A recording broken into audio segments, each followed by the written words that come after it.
Number 1. Jeffrey Dahmer. On the night of July 22, 1991, two Milwaukee police officers were finishing a routine patrol when a man ran into the street in front of their squad car. He was 22 years old. He was shirtless, and there was a handcuff hanging from his left wrist. He told them a man had tried to kill him. He told them the man had a knife. He pointed back toward a beige apartment building on North 25th Street. The officers had heard versions of this story before. They followed him anyway. What they found inside apartment 213 would take 4 days to remove from the building. It would end the careers of police officers. It would trigger federal review, civil litigation, and a national reckoning over who the police protect and who they don't. And it would reveal that for 13 years, a man had been killing in plain sight, stopped by law enforcement, questioned by law enforcement, convicted by a court, and released. Again and again.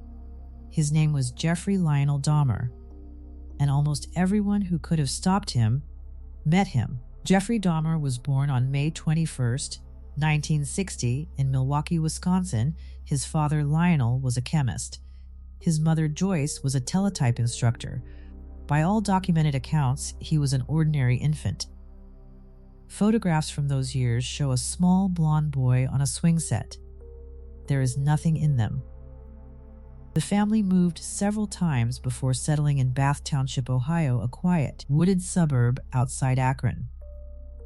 And it was there, somewhere between the ages of 6 and 10, that the people around Jeffrey Dahmer began to notice that something had gone still behind his eyes.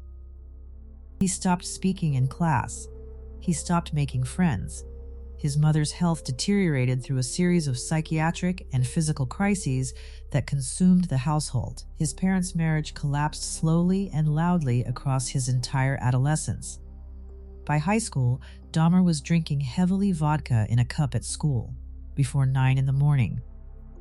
Classmates remembered him as a strange, funny, sad figure who performed loud outbursts for attention and then disappeared into himself for days. His yearbook photograph shows a tall, thin boy in glasses staring slightly to the left of the camera. In the summer of 1978, his parents' divorce reached its final stage. Joyce left the house in Bath, taking Jeffrey's younger brother with her. Lionel had already moved into a motel.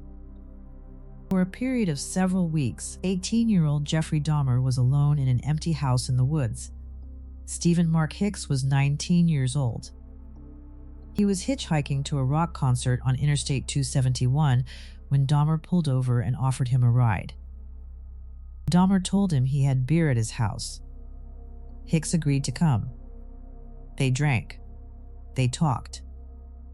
And when Hicks stood up to leave, Dahmer killed him. Dahmer would later tell investigators in a flat and cooperative voice that he had not wanted Hicks to go. That was the entire motive. He did not want the person in front of him to leave the room. That sentence, that specific, hollow sentence, is the closest thing this case has to an explanation. Everything that follows for the next 13 years is a variation on it. Dahmer spent the following days destroying every trace of Stephen Hicks on the property. He was thorough, he was calm, he was 18 years old, and he had never done anything like it before. Stephen Hicks was reported missing. Investigators had no leads. The case went cold and stayed cold for 13 years. And then, Jeffrey Dahmer stopped. For 9 years, he did not kill anyone. He enrolled at Ohio State University and lasted a single term drinking through it. His father, alarmed, pushed him into the Army. Dahmer enlisted in 1979 and trained as a combat medic. He was stationed in Baumholder, West Germany. He was, by the accounts of the men who served alongside him, competent at the work and impossible to know. He was discharged early in 1981 for alcohol abuse. He returned to the United States and moved into his grandmother's house in West Allis, a suburb of Milwaukee. He took jobs at a blood plasma center and then at the Ambrosia Chocolate Company, working the overnight mixing shift. Neighbors described a polite, unremarkable young man who kept to himself. In 1982, he was arrested for indecent exposure at the Wisconsin State Fair. In 1986, he was arrested again on a similar charge and given probation. These were the warnings. They were filed, processed, and closed as minor offenses by a system that had no framework for reading them as anything else. In September of 1987, Dahmer met a 25-year-old man named Stephen Tuomi at a bar. They took a room at the Ambassador Hotel. Dahmer told investigators he woke the next morning and Tuomi was dead and that he had no memory of it. Whether that account is true or a killer's convenient framing of a decision he made deliberately has never been resolved. What is certain is that after Stephen Tuomi, the 9-year pause ended and never returned. Over the next 2 years, 3 more men disappeared from Milwaukee. James Dockstader, 14 years old. Richard Guerrero, 22. Anthony Sears, 24. They vanished from bars, bus stops, and street corners in neighborhoods where young men, most of them black, many of them gay, some of them working the street to survive, went missing without generating headlines, task forces, or press conferences. Their families reported them missing. Their families called the police. Their families were told, in one form or another, that grown men are allowed to leave. This is not incidental to the story. It is the story. Jeffrey Dahmer selected victims the city of Milwaukee had already decided not to look for, and the city proved him right for 4 straight years. In September of 1988, Dahmer was arrested for sexually assaulting a 13-year-old Laotian boy named Somsak Synthesumphone. He was convicted, and at his sentencing, Dahmer stood before the court and delivered a careful, articulate statement about his alcoholism, his regret, and his desire to rebuild his life. The judge sentenced him to 1 year in a work release program and 5 years probation. He served 10 months. Remember that name. Synthesumphone, it is going to come back. In May of 1990, Dahmer moved into the Oxford Apartments at 924 North 25th Street. Unit 213, 1 bedroom. Ground adjacent, a door he could lock. For the first time in his adult life, he had privacy. The killing accelerated immediately. Raymond Smith, Edward Smith, Ernest Miller, David Thomas, Curtis Straughter, Errol Lindsay, Tony Hughes, a deaf man who communicated by writing notes, who left a bar with a stranger and never came home. Neighbors in the building complained repeatedly about the smell coming from 213. Dahmer explained it away: a broken freezer, bad meat, a plumbing problem. The building manager accepted the explanations. One resident, Pamela Bass, later said what many of them said afterward, in different words: "We knew something was wrong in that apartment. We did not know what to do about it, and no one who could have done something would listen to us." He was photographing his victims with a Polaroid camera.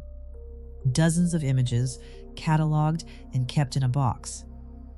He was by then killing roughly 1 man a week. At approximately 2 in the morning, 2 young women, Sandra Smith and Nicole Childress, found a boy on the corner of 25th and State. He was naked, bleeding, disoriented, and unable to speak coherently. They called 911. Sandra's mother, Glenda Cleveland, called as well. The boy was 14 years old. His name was Konerak Synthesumphone. He was the younger brother of the child Jeffrey Dahmer had been convicted of assaulting 3 years earlier. Dahmer was still on probation for that conviction at that moment. 3 officers arrived. Dahmer arrived too, calm and cooperative, and told them the boy was his 19-year-old boyfriend, that they'd had a drunken argument, and that everything was fine. The women on that corner argued. They told the officers the boy was a child. They told them he was hurt. They told them he had not consented to anything. The officers dismissed them. One of them told the women to stay out of it. They walked Konerak Synthesumphone back to apartment 213 and left him there. Glenda Cleveland called the police department repeatedly over the following days, asking what had happened to the boy. She was transferred, dismissed, and eventually ignored.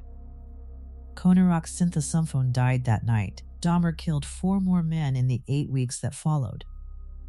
Tracy Edwards had gone back to apartment 213 with the promise of money for photographs. What happened inside that apartment over the next several hours is documented in his testimony. He understood, at a certain point, that he was not going to be allowed to leave. And he made a decision that saved his life. He stayed calm. He agreed with everything. He waited. Then he struck Dahmer, ran for the door, and got out. Officers Robert Roth and Rolf Mueller followed him back to the building. Dahmer met them at the door, composed and polite, and offered to retrieve his identification from the bedroom. Edwards told the officers not to let him go in there. He mentioned a knife. Mueller went into the bedroom instead. He found the Polaroids. There is a moment described in the case record where Mueller looked at the photographs, understood what he was holding, and said to his partner, "These are real." Dahmer heard it. He fought. He was on the floor in handcuffs within a minute. Then the officers opened the refrigerator. The recovery operation at the Oxford Apartments lasted 4 days. Investigators worked in rotating shifts because the officers going into that apartment could not stay in it. Human remains from 11 separate individuals were recovered from the unit. Preserved, cataloged, stored, the Milwaukee County Medical Examiner's Office undertook the identification work using dental records, radiographic comparison, and DNA analysis, the largest single-scene identification effort in the department's history. The building at 924 North 25th Street was demolished in 1992. The lot has never been built on. Jeffrey Dahmer confessed.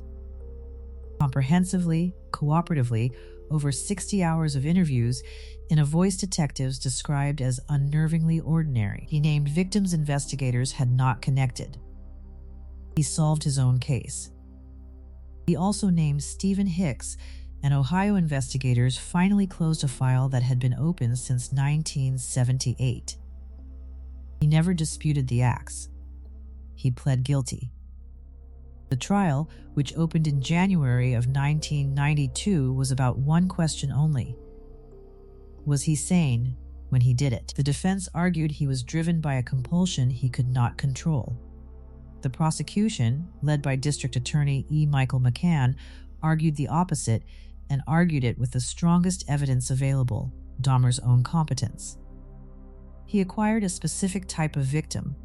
He avoided witnesses. He constructed explanations for neighbors, landlords, and police. He recognized the danger of the Synthasymphone encounter and talked his way through it in real time with a 14-year-old boy dying in the next room. A man who cannot control himself does not do that. A man managing risk does. On February 15, 1992, the jury found him sane and legally responsible. He received 15 consecutive life sentences, and later a 16th in Ohio for Stephen Hicks. At sentencing, the families of the victims were permitted to speak. Rita Isbell, the sister of Errol Lindsay, addressed him directly from the courtroom floor in a moment that has been replayed for 3 decades, a woman refusing, finally and furiously, to let the man in the chair be the only person in the room with a voice. Dahmer was incarcerated at Columbia Correctional Institution in Portage, Wisconsin. He was assigned to a work detail in the prison gymnasium. On the morning of November 28, 1994, he was left with 2 other inmates. One of them was Christopher Scarver. Dahmer and a second inmate, Jesse Anderson, were attacked. Both died. Jeffrey Dahmer was 34 years old. Milwaukee did not close this case when it buried him. The families of the victims sued the city. The 2 officers who returned Konarak Synthasumphone to apartment 213 were fired, then reinstated on appeal. with back pay. One of them was later elected president of the Milwaukee Police Association. Glenda Cleveland, the woman who called the police over and over and was ignored every time, received a citation from the city years later. She died in 2011.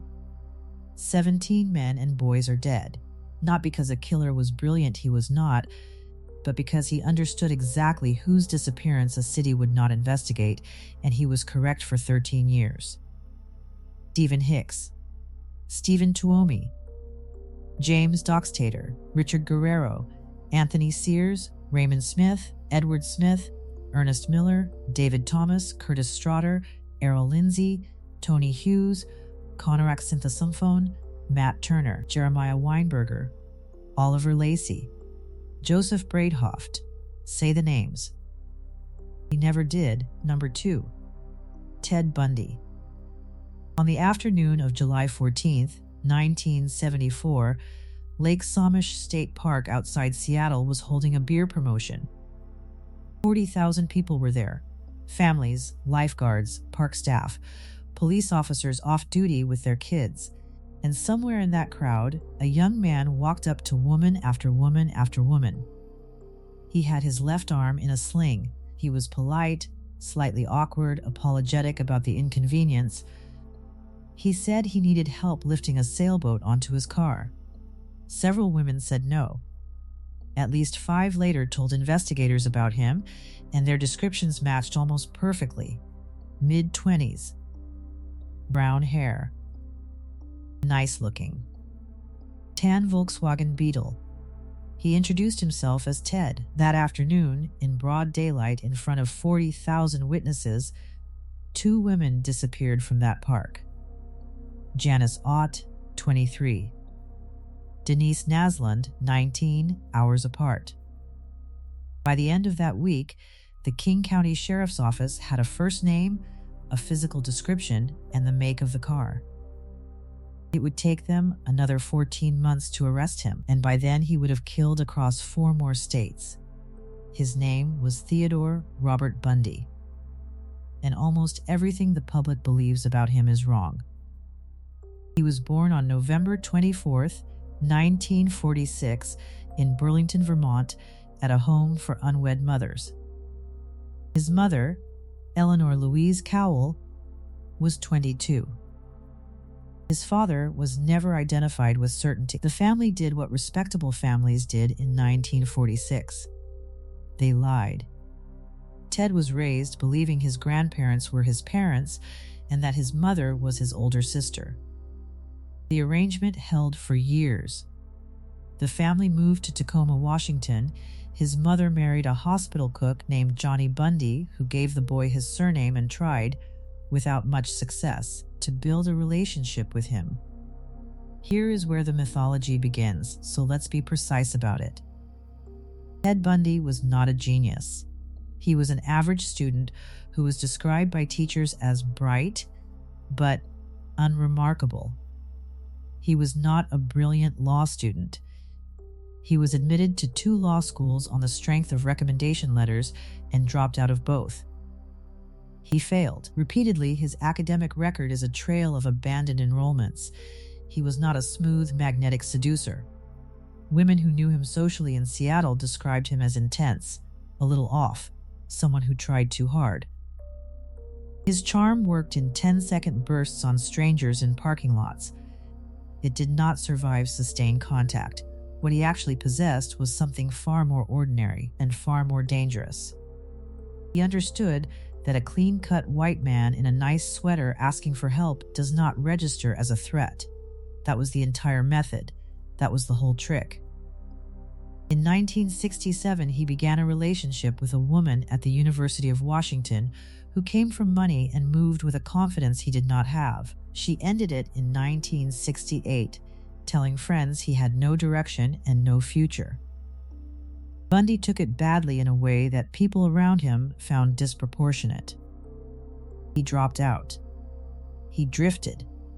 And then, over the following years, he rebuilt himself deliberately. He re-enrolled, got a psychology degree, took a job in Republican state politics, worked on a governor's re-election campaign. He also volunteered on a suicide crisis hotline in Seattle, where he shared night shifts with a woman named Anne Rule.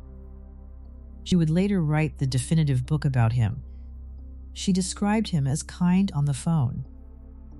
Genuinely, effectively kind. She has said for the rest of her life that she saw nothing.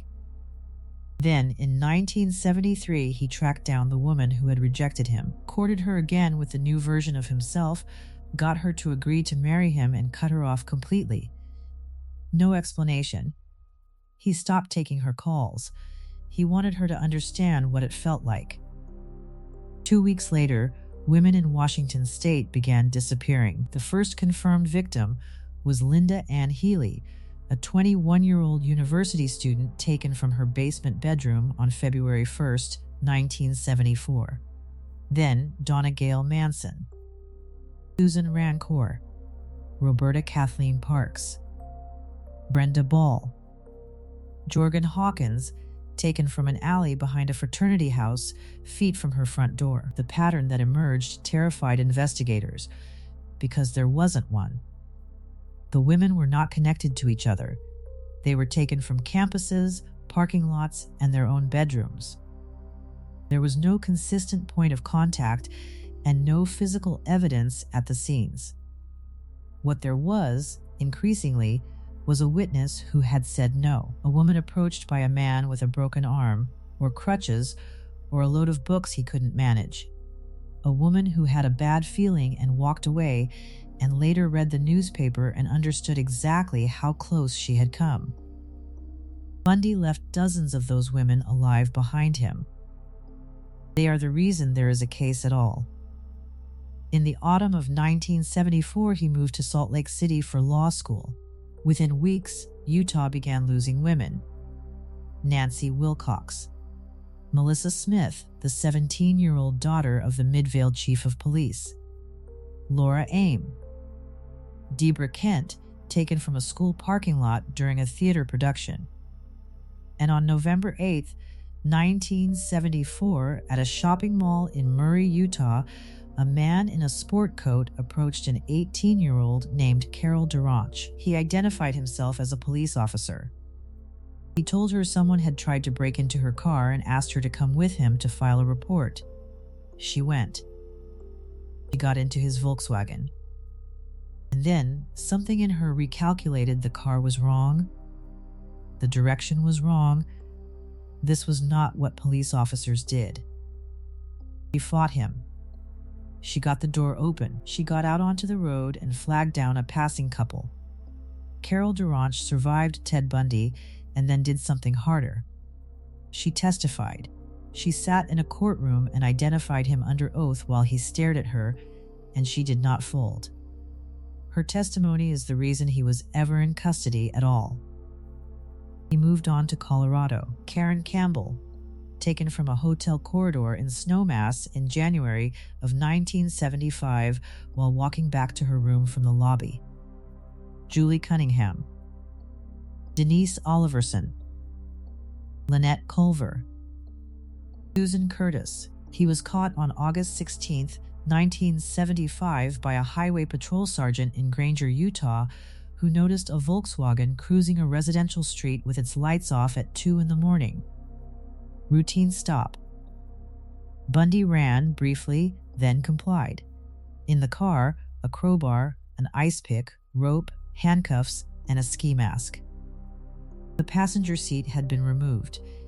He was not caught by profilers. He was caught by a patrol officer who thought a car looked wrong. He was convicted of the Duranch kidnapping in 1976 and extradited to Colorado to face the Campbell murder charge. And it was there that he did the thing that made him famous.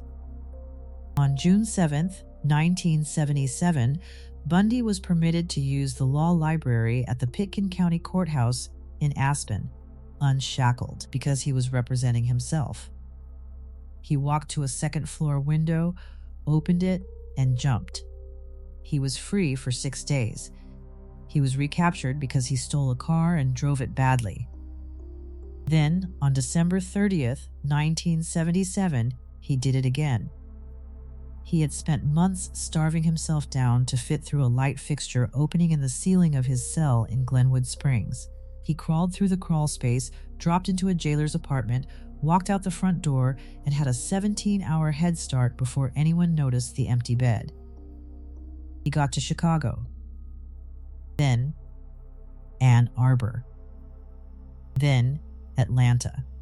Then, on January 8, 1978, Tallahassee, Florida, he rented a room near the Florida State University campus under a false name. 7 days later, in the early hours of January 15th, he entered the Chi Omega sorority house through a back door with a broken lock. In roughly 15 minutes, he attacked 4 sleeping women. Margaret Bowman, 21, and Lisa Levy, 20, were killed. Karen Chandler and Kathy Kleiner survived with serious injuries. A housemate returning home saw a man in a dark cap leaving through the front door with something in his hand. Blocks away that same night, he attacked a 5th woman, Cheryl Thomas, in her apartment. He survived. The Chi Omega attack destroyed the last of the Bundy mythology. There was no charm involved. No fake cast, no persuasion, no elaborate ruse. It was fast, disorganized, and reckless, and he left evidence everywhere. 3 weeks later, on February 9th, he abducted Kimberly Diane Leach, aged 12, from her junior high school in Lake City. She was the youngest known victim and the one that removed any remaining public ambiguity about what he was. He was arrested on February 15th, 1978, in Pensacola by a patrol officer who ran the plates on a Volkswagen and found it stolen. 3 arrests, 3 ordinary police officers, 3 traffic stops. The Chi Omega trial opened in Miami in the summer of 1979 and was carried live on television, one of the first American trials to be broadcast in full. 250 reporters were credentialed. Bundy insisted on acting as part of his own defense, and the performance became the story. He cross-examined witnesses. He objected. He played to the gallery. Television audiences watched a young man in a suit smile at cameras, and something in the culture broke. Women wrote him letters, sat in the gallery, and told reporters he could not have done it because of how he looked. That is the actual lesson of Ted Bundy, and it has nothing to do with him. He was not exceptional. The public's willingness to be fooled by a haircut was exceptional. The evidence that convicted him was not psychological. It was dental. A bite mark left at the Chi Omega scene was matched to the distinctive misalignment of Bundy's teeth by forensic odontologist Dr. Richard Souveron, and it held up under cross-examination. On July 24, 1979, the jury convicted him. Judge Edward Cowart sentenced him to death, and then said something that has been quoted ever since, that Bundy had been a bright young man who could have been a lawyer, that he would have enjoyed having him practice in front of him, and that it was a tragic waste of humanity. He was convicted again in 1980 for the murder of Kimberly Leach. During that trial, he exploited an obscure Florida statute to legally marry a former colleague, Carol Ann Boone, by declaring it in open court while she was on the witness stand. He spent 9 years on death row filing appeals. In his final 72 hours, with the execution date fixed, he began confessing, offering details to investigators from multiple states in exchange for delays that never came. He confessed to 30 homicides across 7 states. The true figure has never been established. Investigators who worked the case, including Detective Bob Keppel, believe it is higher. He also gave a final interview in which he blamed pornography for everything he had done. Almost no one who worked the case believed a word of it. It was, like everything else, a performance calibrated for an audience. Theodore Robert Bundy was executed in the electric chair at Florida State Prison on the morning of January 24, 1989. He was 42. Several hundred people gathered in a field across the road overnight, holding signs and setting off fireworks when the hearse left. There is no genius in this story. There is a mediocre man who understood that the world would extend him the benefit of the doubt and who spent 4 years spending that credit until it ran out. The women who survived him, the ones who said no in a parking lot, the one who threw open a car door on a Utah road, understood what he was in under a minute. Everyone else needed a courtroom to see it. Bundy needed a costume, a fake injury, and a stranger's trust to get close to anyone. The next man on this list didn't need any of that. People invited him in. Number 3. John Wayne Gacy. In May of 1978, a photograph was taken at a Polish Constitution Day event in Chicago. In it, a heavy-set man in a dark suit is shaking hands with the First Lady of the United States, Rosalind Carter. He is smiling.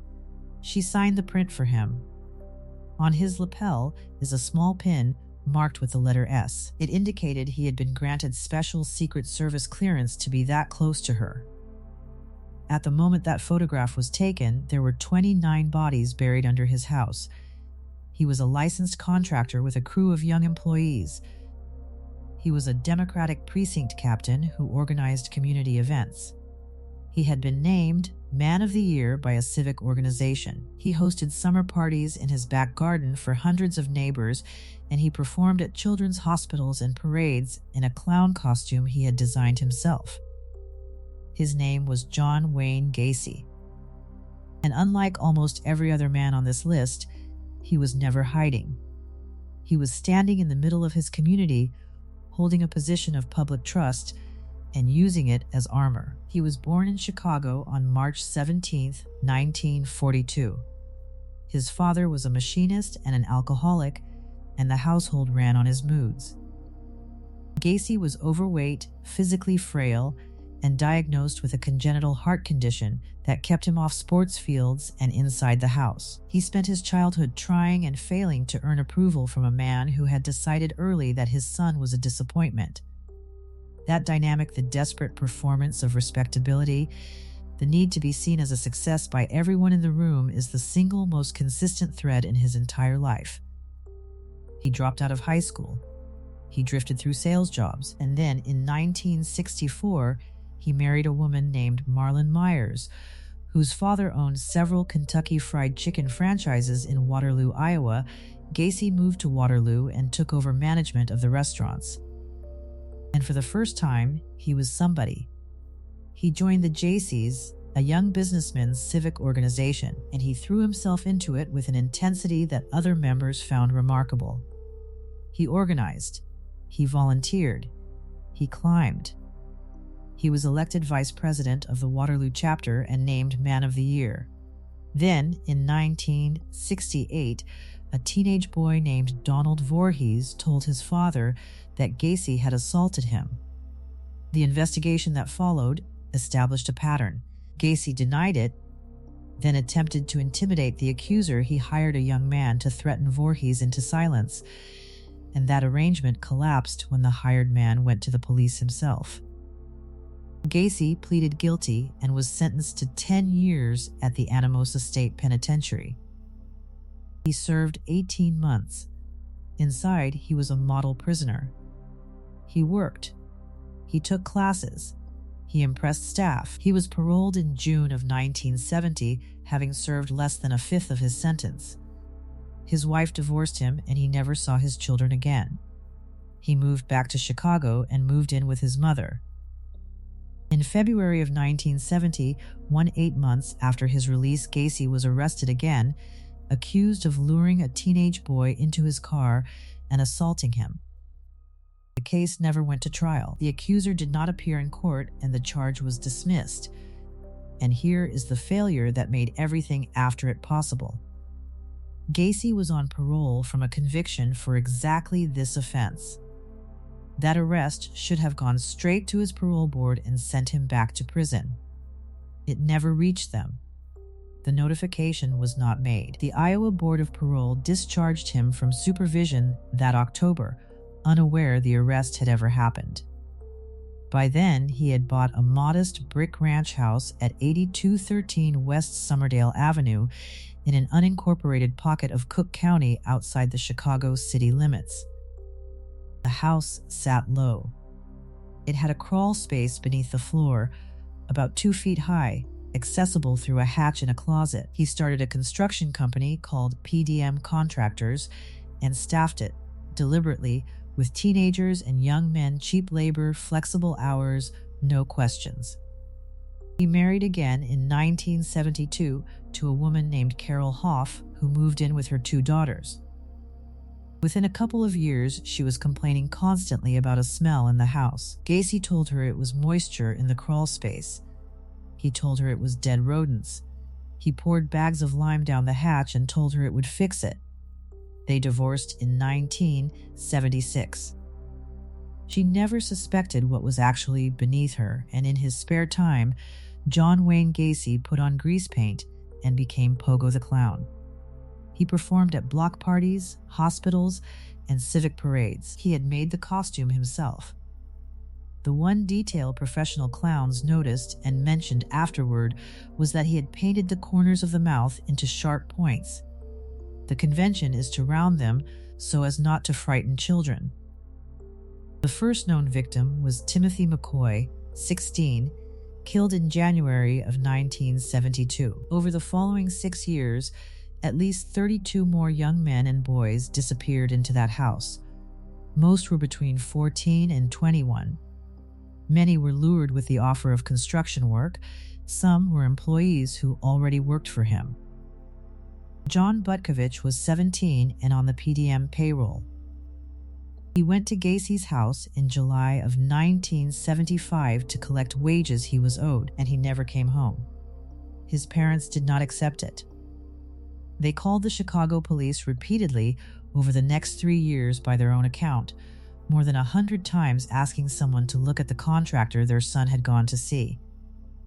Gregory Godzik, also 17, also an employee, told his family that his boss had him digging drainage trenches in the crawl space under the house. He disappeared in December of 1976.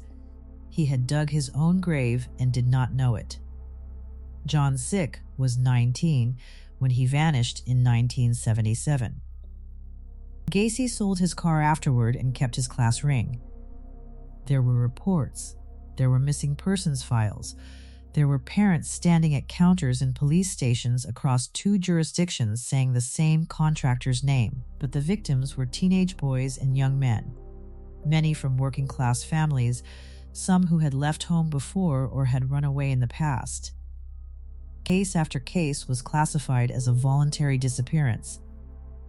A boy that age who stops calling home is assumed to be living his own life somewhere. Nobody assembled the pattern, because nobody was looking at the files side by side. That changed on December 11, 1978. Robert Piest was 15 years old and worked at the Nissan pharmacy in Des Plaines. It was his mother's birthday. She came to the shop to collect him at closing, and he told her he needed to go speak to a contractor about a summer job that paid better, and that he would be back in a few minutes. Elizabeth Piest waited. 20 minutes, then an hour. Then she called the police, and she did not stop calling. The Des Plaines Police Department, under Lieutenant Joseph Kozenjak, did what no other department had done. They took the mother seriously, established which contractor had been in the pharmacy that evening, and ran the name. The name came back with a felony conviction in Iowa for assaulting a teenage boy. Kozenjak put Gacy under round-the-clock surveillance officers following him openly, sitting outside his house, tailing him to restaurants. Gacy responded by inviting them in for coffee. He complained loudly to anyone who would listen about police harassment. He filed a lawsuit. He also began, visibly, to come apart. Investigators executed a search warrant at Somerdale on December 13th. They took away a haul of objects that meant nothing to them at the time: jewelry, driving licenses, a class ring engraved with the initials JAS, and a photo receipt from the Nissan pharmacy. That receipt was the entire case. A co-worker of Robert Peace's had been wearing his jacket earlier that shift and had absent-mindedly put the slip in the pocket. It could not have reached that house without the boy. The class ring traced back to John Zick, a young man who had been missing for a year and a half. Investigators also noticed something in the crawl space during the first search. The ground was damp, and there was an odor they initially attributed to sewage. On December 21st, 1978, with the walls closing in and after a long night of drinking, John Wayne Gacy confessed to his attorney and then to police. He drew them a diagram of his own floor plan and marked the locations. The excavation of 8213 West Summerdale began the following day and continued for months. Investigators worked in a 2-foot crawl space in a Chicago winter, removing earth by hand. 26 sets of human remains were recovered from beneath the house. 3 more were buried elsewhere on the property. 4 had been discarded in the Des Plaines and Illinois rivers. 33 victims in total. The house was demolished in 1979. The address no longer exists on any street sign. Gacy's trial opened in Cook County in February of 1980. The defense argued insanity, that he was not in control of himself. Prosecutor William Kunkel destroyed it with a single line of reasoning. An uncontrollable man does not spend 6 years managing a business, maintaining a public reputation, disposing of remains methodically, and lying to police with a smile on his face. Insanity does not keep a schedule. The jury deliberated for less than 2 hours. On March 13, 1980, Gacy was convicted on all 33 counts and sentenced to death, the largest number of murder convictions in a single American trial at that time. He spent 14 years on death row, where he took up oil painting. He produced dozens of canvases, many of them self-portraits in the pogo costume, and sold them through intermediaries. Several were later bought by victims' families and burned publicly. John Wayne Gacy was executed by lethal injection at Stateville Correctional Center on May 10, 1994. The procedure was botched when the delivery line clogged, and it took 18 minutes. But this case did not end there. 8 of the 33 victims were buried without names. For over 30 years, they were cataloged only by number. In 2011, Cook County Sheriff Tom Dart reopened the identification effort, exhumed the unidentified remains, and built DNA profiles from them, asking any family in America with a young man missing since the 1970s to submit a sample. It worked. William Bundy, 19, was identified in 2011, 35 years after he left home, telling his mother he was going to a construction job. James Byron Hawkinson, 16, was identified in 2017 after his family submitted samples he had called home from Chicago in 1976 to say he was fine, and was never heard from again. Francis Wayne Alexander was identified in 2021. Several remain unnamed. The case file is still open. Sheriff's investigators still take calls. Dahmer hid behind isolation. Bundy hid behind a haircut. Gacy hid behind a community that had given him an award, a title, and a place in a parade, and behind a system that let a convicted offender walk out of prison in 18 months and then lost the paperwork when he was arrested again. The next man on this list had no reputation to hide behind at all. He didn't need one. Number 4. Andrei Chikatilo. In 1983, a man named Alexander Kravchenko was taken from a cell in the Rostov region of the Soviet Union and executed by gunshot. He had been convicted of the murder of a 9-year-old girl named Yelena Zakotnova. He had confessed. The confession had been obtained under pressure, and he had withdrawn it, and it had not mattered. Alexander Kravchenko did not kill that child.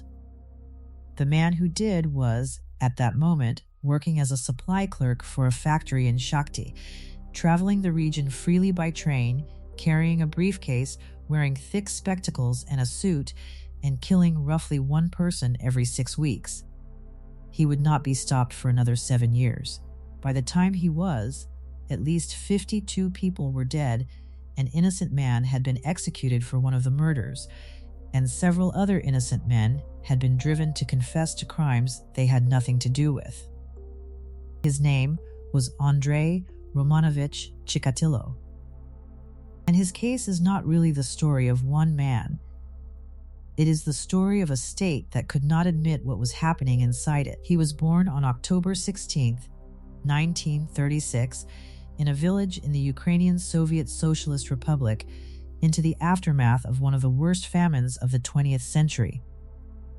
Hunger was the defining fact of his childhood. His father was conscripted, captured by German forces, and returned home after the war, carrying the permanent stigma the Soviet state attached to men who had been taken prisoner rather than dying in the field. The family lived under that shadow. Chikatilo was a chronic bedwetter into adolescence. He was severely short-sighted and did not receive glasses until he was nearly 30, which meant he spent his entire school career unable to see the board and being mocked for it.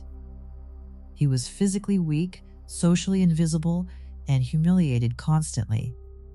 He was also, by every account including his own, academically capable. He read widely. He applied to Moscow State University and was rejected. He blamed his father's wartime record. He completed his military service, then a correspondence degree in Russian literature, and in 1963 he married a woman named Feodosia through an introduction arranged by his sister. They had 2 children. His wife would later describe the marriage in terms that made clear how much of it was performance. And then he became a teacher. This is the part of the story that matters most, and it is the part most accounts skip. Chikatilo taught at boarding schools in the Rostov region through the 1970s, and at school after school complaints were made about his conduct towards students. Nothing happened. Not once. He was not prosecuted. He was not reported to police. He was quietly encouraged to resign and move on, and he did, and then he was hired somewhere else, because there was no mechanism for the previous school to warn the next one. A Soviet institution in the 1970s did not generate a scandal if it could avoid one. Admitting a teacher had done this meant admitting a failure of vetting, of ideology, of the collective. It was cleaner to make him someone else's problem. He was passed along, school to school, for years. In 1978, he moved to the town of Shakhty and bought a small, run-down shack on a back lane. He told no one in his family about it. On December 22, 1978, 9-year-old Yelena Zakotnova disappeared on her way home. Her body was found in the Grushevka River 2 days later. A witness reported seeing a girl matching her description talking to a middle-aged man near the bus stop. Neighbors near Chikatilo's shack reported a light on that evening. He was questioned. His wife provided an alibi. The investigation moved on. It moved on to Alexander Kravchenko, who had a prior conviction, who was interrogated at length, and who confessed. He was convicted, sentenced, and shot. Chikatilo did not kill again for nearly 3 years. Then, in September of 1981, he killed a 17-year-old girl named Larisa Tkachenko, and after that, he did not stop. His method was consistent, and it was built entirely around the geography of Soviet daily life. He worked as a supply clerk, a factory buyer, whose job was to travel constantly, chasing components and materials across the region and beyond. It gave him legitimate paperwork to be on any train, in any town, at any hour. Nobody questioned a man with a briefcase on a platform. He hunted at railway stations, bus stops, and on the slow commuter trains that connected the industrial towns of the Rostov region. He approached people who were alone and who had reasons not to attract attention: runaways, young people who had left home, women in difficult circumstances, children traveling without adults. He offered food. He offered directions. He offered a place to wait. He was a middle-aged man in glasses with a wedding ring and a briefcase, and he looked like somebody's father. Then he led them into the wooded strips that ran alongside the railway lines. The injuries he inflicted were extreme, deliberate, and consistent enough that investigators could identify his work at a glance. That signature is what eventually tied the cases together into a single file. The specifics are documented in the court record, and they will not be detailed here. The investigation was given the code name La Supolosa Forest Strip after the terrain where the bodies were found. And it was crippled from the beginning by ideology. The official Soviet position was that serial murder was a pathology of capitalist societies. It was a symptom of Western decadence, alienation, and inequality. It did not and could not occur under socialism. That position had operational consequences. The public could not be warned, because warning them meant admitting it was happening. For years, there was no announcement, no description, no advice to parents. Newspapers did not report it. The people most at risk, children traveling alone, young people at rural stations, were told nothing. Detectives worked the case knowing that solving it quickly mattered less to their superiors than containing it quietly. And when a case must be closed and cannot be solved, the pressure moves downward onto whoever is easiest to break. Investigators rounded up men with intellectual disabilities and extracted confessions from them. They targeted and persecuted gay men across the region on the theory that the killer must be one, arresting hundreds. Confessions were produced. They did not match the evidence, and they were used anyway. Several men accused during this period took their own lives. Number 5. Pedro Elpez. In March of 1980, in a crowded market in the Ecuadorian city of Ambato, a woman turned around and her daughter was gone. She screamed. The market stopped. And a few streets away, traders and shoppers caught a thin man in his early 30s carrying a struggling 12-year-old girl and held him until police arrived. The girl lived. Her name was Marie, and she is the reason we know anything at all about the man holding her. Within months, that man would be described in newspapers across North America and Europe as the most prolific serial killer in recorded history. He would claim more than 300 victims across 3 countries. He would lead police into the hills above Ambato and show them where to dig. His name was Pedro Alonso Elpez. They called him the Monster of the Andes. And this segment is going to do something the others have not, because this case requires it. We are going to separate what was proven from what was claimed. Because in this case, those are 2 very different lists, and the gap between them is the most interesting thing about it. Start with what he said about himself and hold it loosely, because almost none of it has ever been independently confirmed. He said he was born on October 8, 1948 in the Tolima region of Colombia, the 7th of 13 children, that his father was killed during La Violencia, the decade-long civil conflict between Colombian conservatives and liberals that killed more than 200,000 people several months before he was born. He said his mother worked in the sex trade, that the family lived in a single room divided by a curtain, and that he grew up hearing what happened on the other side of it. He said she was violent toward him. He said she threw him out onto the street at 8 years old after catching him assaulting one of his sisters. He said he lived rough in Bogotá among the gamines, the city's population of homeless children, and that he was repeatedly assaulted by men who offered him help. He said an American missionary couple took him in around the age of 10 and enrolled him in a school, and that he ran away after a teacher molested him.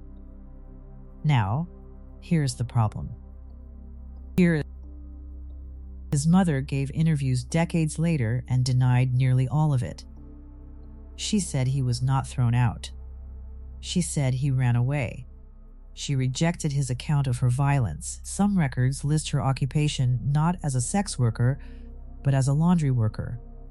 Later biographers examining the school story have concluded that the incident he described probably never happened, and that he left the placement for reasons that had nothing to do with a teacher. None of this makes him a victim, and none of it excuses anything, but it establishes something important early. Pedro Elpez was, from the very beginning, an unreliable narrator of his own life. Every horror in his backstory came from his own mouth, and the people in a position to verify it contradicted him. Keep that in mind, because everything that follows rests on the same foundation. What is documented is that in 1969, Elpez was convicted of vehicle theft in Colombia and sentenced to 7 years in prison. And what happened inside La Modelo prison is one of the few episodes with corroboration in the institutional record. Days after arriving, he was assaulted by a group of inmates. He did not report it. Instead, over the following weeks, he killed 3 of the men involved with an improvised weapon. Prison authorities classified the killings as self-defense. His sentence was extended by 2 years. And that was the end of it. He later described this as the moment he discovered what killing felt like. It is also, as far as any record shows, the first time he killed anyone. After his release, he moved between Peru, Ecuador, and Colombia. He said he was expelled from Peru by authorities after an incident involving an indigenous community and simply crossed the border and continued. The pattern he described to investigators was consistent. He targeted girls, most of them between 8 and 12 years old. He worked markets, bus terminals, and town squares, places crowded enough that a man talking to a child drew no attention. He selected children from indigenous and rural families and from the population of street children, and he was explicit with investigators about why he believed those families would receive less attention from police and that their disappearances would generate less pressure. He was right about that. That calculation is the only part of his account that every source agrees on, and it is the part that actually explains how a man could operate for years across 3 countries without a coordinated response. 4 children went missing in the Andes throughout the 1970s, and there was no mechanism to connect those cases across provinces, let alone across national borders. He was caught in Ambato in 1980 because he made a mistake. He took a child in a crowded market in daylight in front of her mother, and the crowd caught him. In custody, he initially said nothing. The man credited with breaking him was a police captain named Pastor Cordova. And here it is worth correcting one of the most widely repeated errors in the retelling of this case. Cordova was not a priest. He has been described as one in hundreds of articles, books, and videos, apparently because English language writers saw the word pastor and assumed it was a job title rather than his first name. He was a police officer. The story of a priest going undercover in a prison cell to hear a killer's confession is a fabrication built on a translation error, and it has been repeated for over 40 years. That is a small thing, but it tells you exactly how much of this case is sourced from careful reporting and how much is sourced from people copying each other. Elpez confessed, and then he offered to show investigators where the bodies were. In July of 1980, Ecuadorian newspapers reported that he had led police to shallow graves across several Andean provinces, and that 53 sets of remains had been located. Investigators then searched a further 28 sites he identified over the following 3 months and found nothing at any of them. The failure was attributed at the time to animal scavenging in terrain. The director of the Ambato prison, Major Victor Lascaux, made a comment to reporters that became the load-bearing beam of this entire case. His reasoning was that when a man confesses to 53 and you find them, you tend to believe him about the hundreds you cannot find. That is not evidence. That is an official saying he found the confession persuasive. And then a freelance photojournalist named Ron Leitner came to Ambato prison and interviewed him. Leitner's piece ran in the Chicago Tribune on July 13, 1980, then in the Toronto Sun, the Sacramento Bee, and eventually in newspapers around the world. It contained the boasts, the numbers, the lurid detail, the quotable lines about which children he preferred and why. Aside from that interview, some local Ecuadorian coverage, and 2 brief wire reports, there was no international reporting on this case. Everything the English-speaking world knows about Pedro Elpez descends from one prison interview with a man who had every incentive to inflate what he had done. Then, he was tried. And this is where the number in your search results and the number in the court records stop matching. Pedro Elpez was convicted in 1980 of 3 murders. Not 300. Not 110. 3. He was sentenced to 16 years, the maximum penalty available for murder under Ecuadorian law at the time, regardless of the number of counts. Ecuador had no death penalty and no life sentence. The figure of 110, which appears in almost every article ever written about him, is the number of cases he was linked to or charged in connection with. It is not a number a court ever proved. And the figure of 300 is a number he said out loud to a journalist. Some criminologists who have examined the case believe the real total may be closer to 70. Others believe it is higher than 300. Nobody knows. That is the honest answer, and it is the one you will almost never hear. He served 14 years in Garca Moreno prison in Quito, where by all accounts he was a model inmate, and where he was housed in the same facility as another Colombian killer, Daniel Camargo. On August 31st, 1994, Pedro Elpez was released for good behavior. Approximately 1 hour later, he was rearrested not for anything he had done, but as an undocumented foreign national. He attempted to fight deportation by claiming Ecuadorian citizenship and could produce no evidence of it. He was deported to Colombia, where prosecutors examined whether he could be tried for the killings he had claimed there. They could not build a case. The claimed crimes were decades old, in multiple jurisdictions, with no bodies, no identified victims, and no witnesses, only the confession of a man whose confessions had already proven impossible to verify.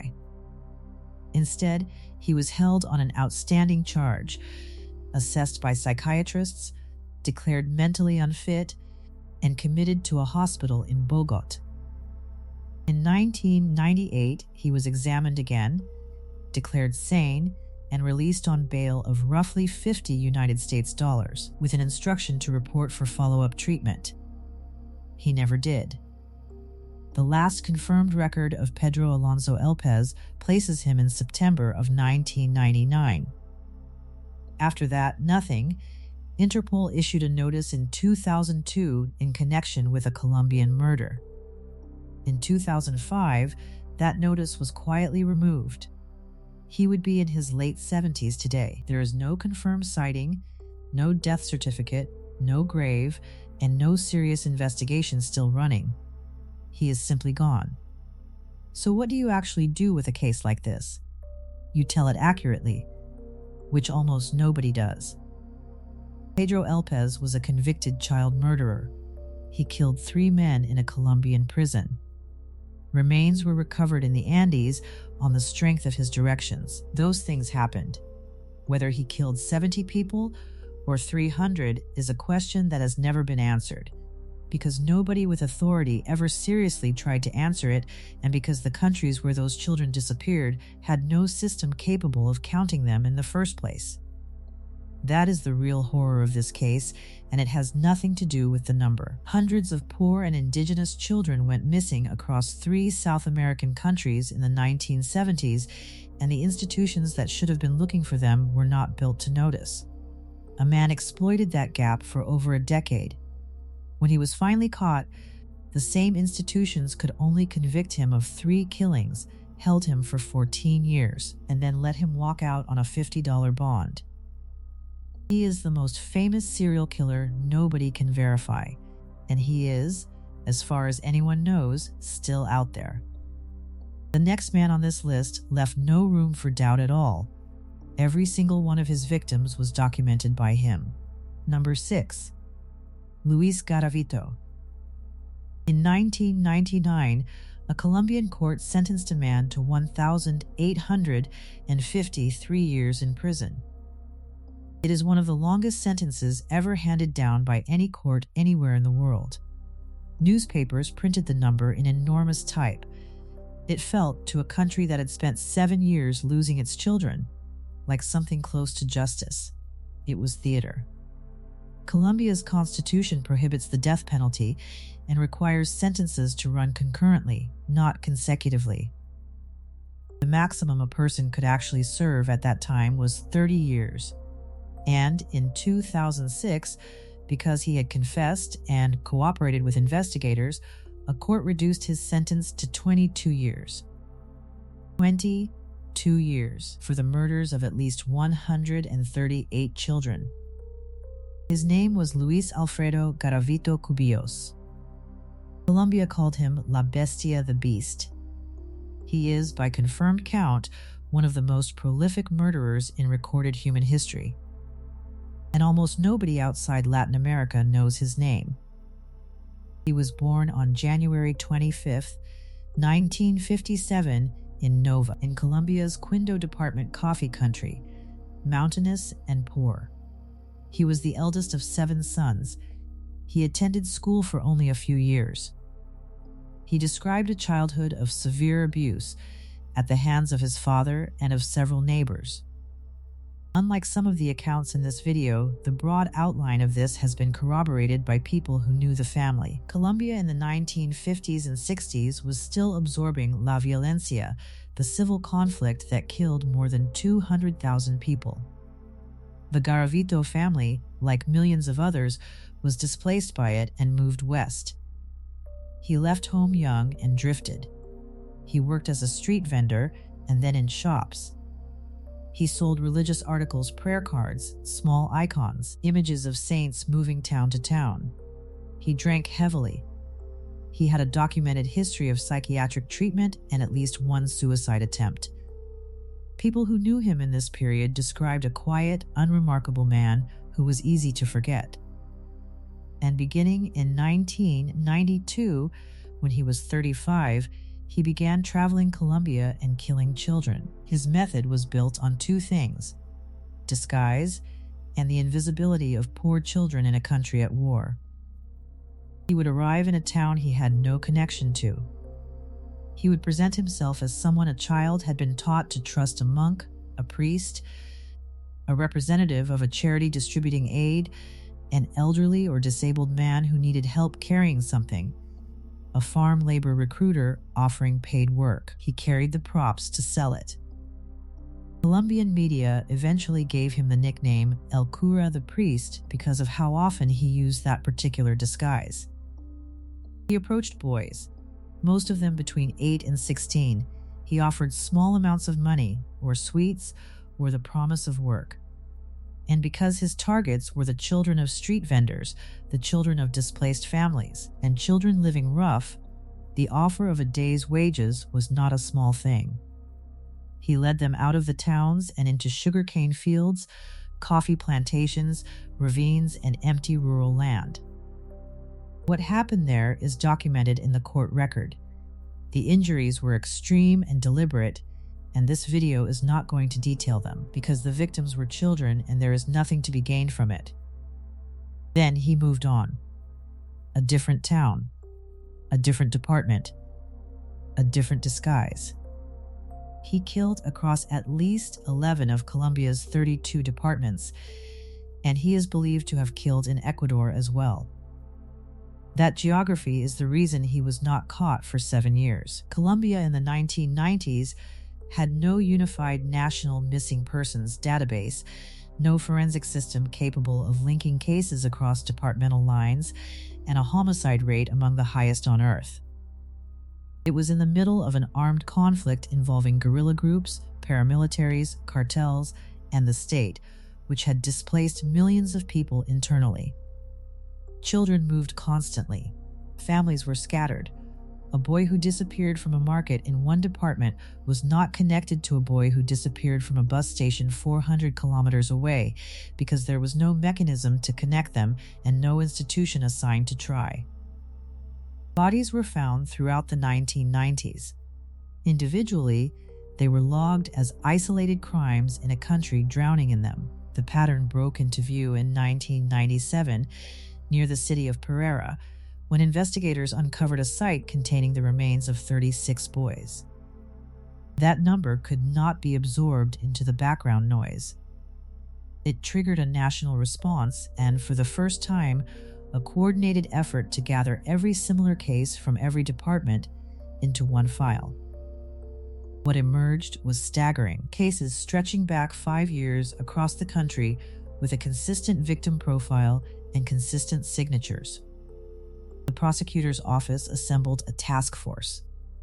Investigators began mapping the killings geographically and chronologically and found something that looked less like a pattern of opportunity and more like an itinerary. Somebody was traveling.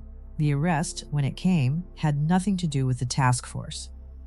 On April 22, 1999, in Villavicencio, a man attempted to abduct a 12-year-old boy named John Evans Sabogal. A witness intervened and pursued him, and he was detained by police. The boy survived. His name belongs in this story as much as any of the others, because he ended it. Garavito gave police a false name, Bonifacio Moreira Liscano, and was held on the assault charge. He was, for a period, just another man in a cell. Then investigators working the national case began comparing what they had to the man in custody and the identification held. In October of 1999, over a marathon interrogation, Luis Garavito confessed to 140 murders, and then he offered to show them.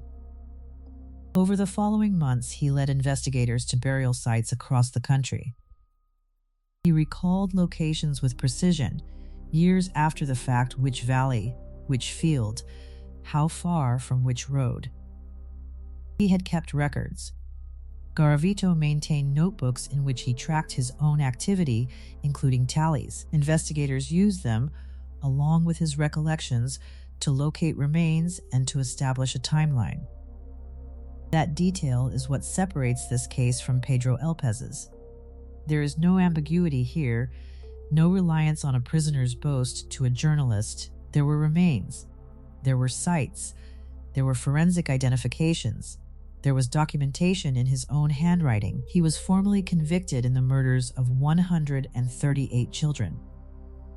Investigators concluded the true figure was higher, 100, and 93 is the number most often cited by Colombian authorities, and some believe it may exceed 300. Then came the sentence, and the number that made headlines, and the arithmetic that quietly emptied it out: 1,853 years. Reduced by operation of Colombian law and by a court's recognition of his cooperation to 22. Colombians were, understandably, incandescent. The reduction was granted because his confession had allowed investigators to recover bodies and give families answers, a policy that makes sense in almost every case except one like this. The families who received their sons' remains were the same families who then watched the sentence collapse. The case forced a national reckoning. It exposed how little protection existed for poor children in Colombia, and it drove legislative change, stronger protections for minors, and eventually reform, raising the maximum prison term in Colombia to 60 years. None of it applied retroactively to him. Ecuadorian authorities sought his extradition for killings there. Colombia's Supreme Court refused, on the grounds that he could not be tried twice for the same conduct. And so for 2 decades, Colombia lived with a countdown. Every few years, news would surface that Luis Garavito might be eligible for release, and the country would go through the same cycle of outrage, and prosecutors would find another mechanism to keep him inside. He was held at the Valledupar maximum security prison, separated from the general population, because his safety could not otherwise be guaranteed. He gave interviews. He spoke about religion. At one point, he expressed interest in entering public life and working with children, which produced exactly the reaction you would expect. The countdown ended on October 12, 2023. Luis Garavito died in a hospital in Valledupar, aged 66, from complications of cancer. His death was confirmed by Colombia's National Penitentiary Authority. He never walked free, but he was never going to serve 1,853 years either, and everyone involved knew that on the day it was announced. Here is what this case is actually about. Luis Garavito was not clever. He used the same handful of disguises for 7 years. He confessed almost immediately. He wrote things down. Any functioning system with a national missing persons register and cross-jurisdictional forensics would have caught him in the first 18 months. He survived because he understood something specific about the country he lived in, that a poor boy who vanished from a market in Colombia in 1994 would be looked for by his family and by absolutely no one else. He was caught, in the end, not by that system, but by a stranger in Villavicencio who saw a man dragging a child and decided to run after him. 138 confirmed. Likely far more. Most of them still identified only by case number, buried without names, because there was never enough left to match them to the families who reported them missing. Colombia knows this name, the rest of the world does not, and that asymmetry says something uncomfortable about whose murdered children become documentaries and whose do not. Number 7. Ed Gein. Every man in this video so far has been measured by a number. 17, 33, 52, 138. The man in this segment killed 2 people, and he is, by a considerable margin, the most influential criminal in the history of American popular culture. If you have ever watched a horror film about a quiet man with a dominating mother, or a killer who wears the faces of the dead, or an isolated farmhouse where something is very wrong, you have watched a story that traces back to one property in central Wisconsin and one afternoon in November of 1957. Norman Bates in Psycho. Leatherface in the Texas Chainsaw Massacre. Buffalo Bill. The Silence of the Lambs. 3 of the most recognizable characters in cinema drawn from the same source. His name was Edward Theodore Gein. The newspapers called him the Plainfield Ghoul. He was born on August 27, 1906 in La Crosse County, Wisconsin, the second son of George and Augusta Gein. His father was an alcoholic who could not hold work and who was in the family's internal hierarchy. Irrelevant, his mother ran everything. Augusta Gein was a fanatically religious woman who regarded the outside world as irredeemably corrupt. Around 1914, she moved the family to an isolated 155-acre farm outside the small town of Plainfield in Waushara County, specifically to keep her 2 sons away from other people. She succeeded. Ed and his older brother Henry were permitted to go to school and nowhere else. No friends, no visits, no activities. Augusta read to them from the Old Testament the passages about death, punishment, and divine retribution, and delivered a consistent lesson about the world outside their fence. She taught them that all women, herself excepted, were instruments of moral corruption. That desire was filth, that people were not to be trusted. Ed was small, effeminate by the standards of a 1920s farming community, and had a facial tic that made him a target. Teachers noticed he was intelligent. Classmates noticed he laughed at things nobody had said. Any attempt he made to form a friendship was terminated by his mother. He adored her completely. George Gein died in 1940. Then, on May 16, 1944, the 2 brothers were burning marsh vegetation on the property when the fire got out of control.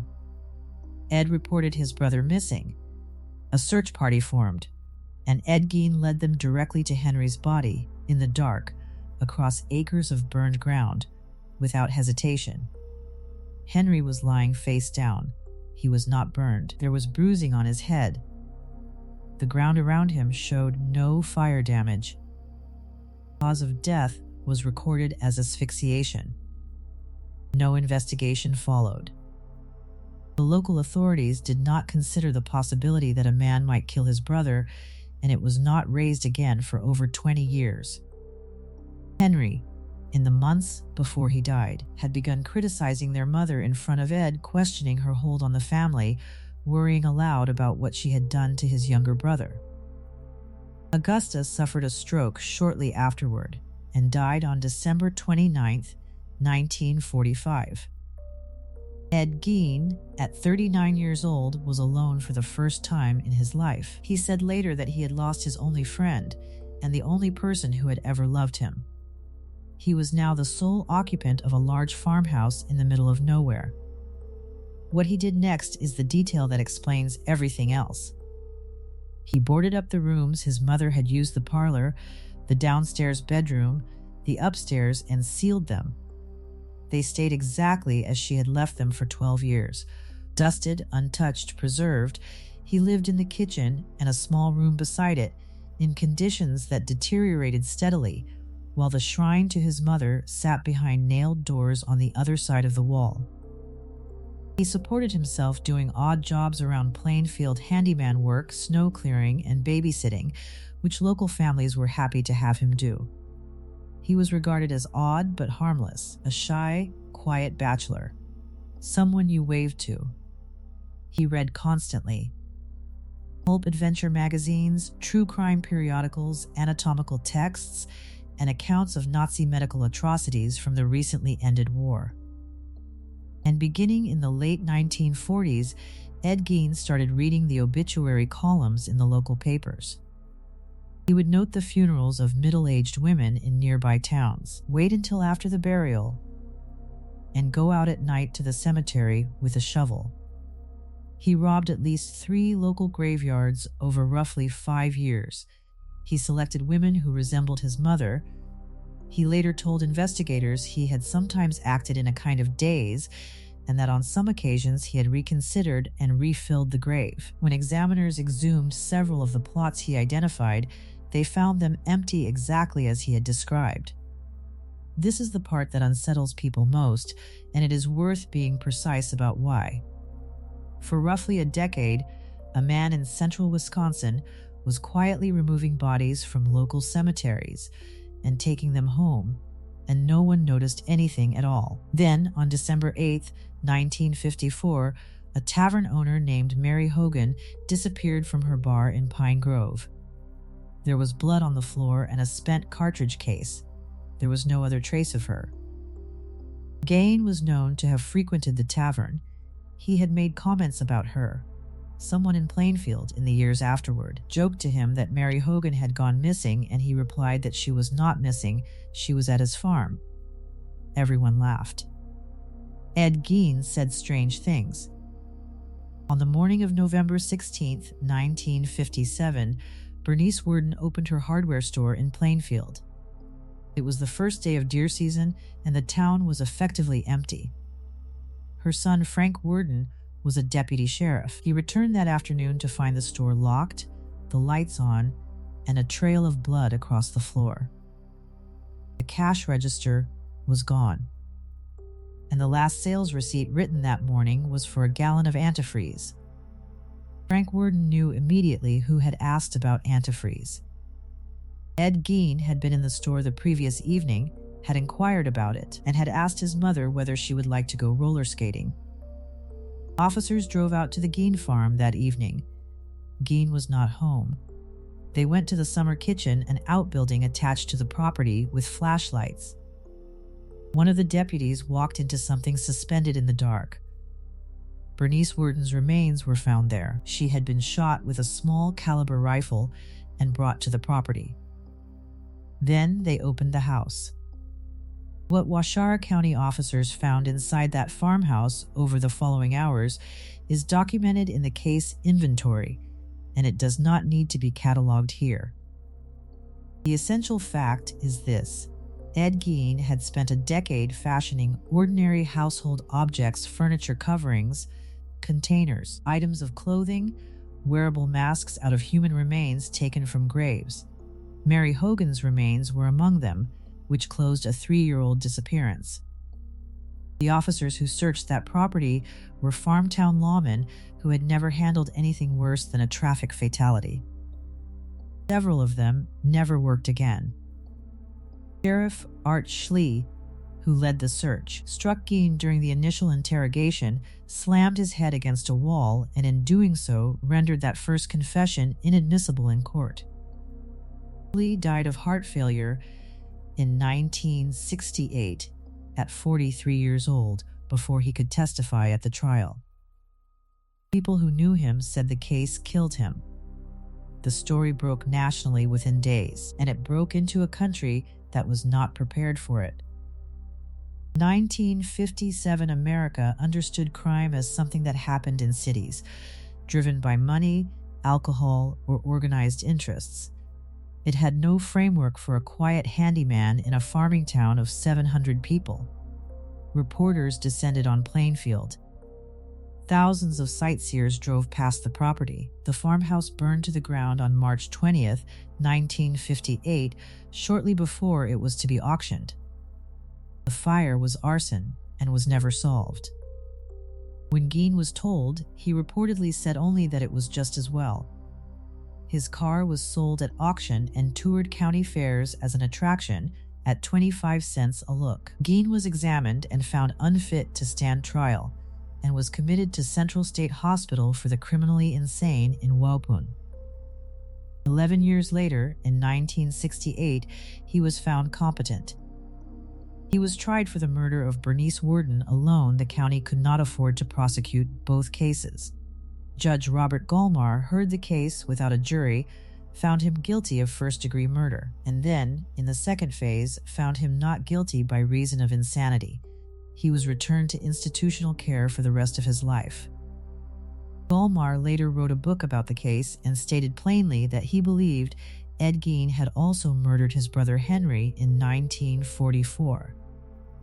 By every account from staff, Gein was a model patient for the next 16 years, polite, cooperative, gentle, well-liked. He worked in the hospital carpentry shop. Edward Gein died on July 26, 1984, aged 77, of respiratory failure caused by cancer at the Mendota Mental Health Institute in Madison. He was buried in Plainfield Cemetery in an unmarked plot next to his mother in one of the graveyards he had robbed. His headstone was chipped away by souvenir hunters for years, and in the year 2000, the entire stone was stolen. It was recovered in Seattle the following year and is now kept in storage. His grave is deliberately left unmarked. 2 murders. That is the confirmed count. But a writer named Robert Bloch was living about 35 miles from Plainfield when this story broke, and what struck him was not the farmhouse. It was that a whole town had known this man for 50 years and seen nothing. He wrote a novel about a lonely man, an overbearing dead mother, and a house with a sealed room. Alfred Hitchcock filmed it in 1960. 14 years later, Tobe Hooper took the Wisconsin farmhouse and the human hide masks and made the Texas Chainsaw Massacre. Thomas Harris later took the same source material for the character of Buffalo Bill. The entire modern horror genre, the isolated house, the quiet neighbor, the monster, who is not a monster but a damaged man, grew out of what deputies found behind that door in November of 1957. Ed Gein killed 2 people. Every other man in this video killed more, but he is the one who taught an entire culture to be afraid of the man next door. And the reason that fear stuck is that Plainfield had known Ed Gein his entire life. They hired him. They fed him. They let him watch their children. He told them the truth once, out loud, at a bar, and they laughed. Number 8. Richard Ramirez. In 1985, The state of California had just finished digitizing its fingerprint records into a new automated system. The database was incomplete. Converting decades of paper records was slow and expensive, so the state had drawn a line. Only offenders born on or after January 1st, 1960 would be entered into the new system. Richard Ramirez was born on February 29, 1960. He made the cutoff by 7 weeks. If he had been born 2 months earlier, his print would have sat in a paper file in a basement, and the summer of 1985 in Los Angeles might never have ended. That is how close this came. For 14 months, a man moved through Southern California, entering houses at night. He killed at least 13 people and attacked dozens more. He left occult symbols at some scenes. And he did it without any of the patterns that police rely on to catch people. The press called him the Night Stalker.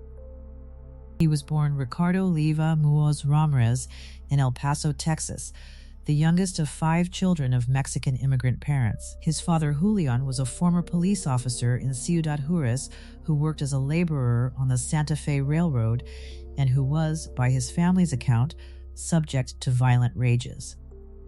Ramirez sustained 2 significant head injuries as a small child, struck by a falling dresser at 2 and knocked unconscious by a swing at 5. He suffered seizures through childhood that stopped in adolescence. Then, when he was 12, his cousin came home from Vietnam. Miguel Ramirez was a decorated Green Beret. He took an interest in his young cousin, and he showed him photographs he had brought back, including images of atrocities committed against Vietnamese civilians. He talked at length to a 12-year-old boy about killing. On May 4th, 1973, during an argument in the family home, Miguel shot his wife Jessie in the face. 13-year-old Richard Ramirez was standing in the room.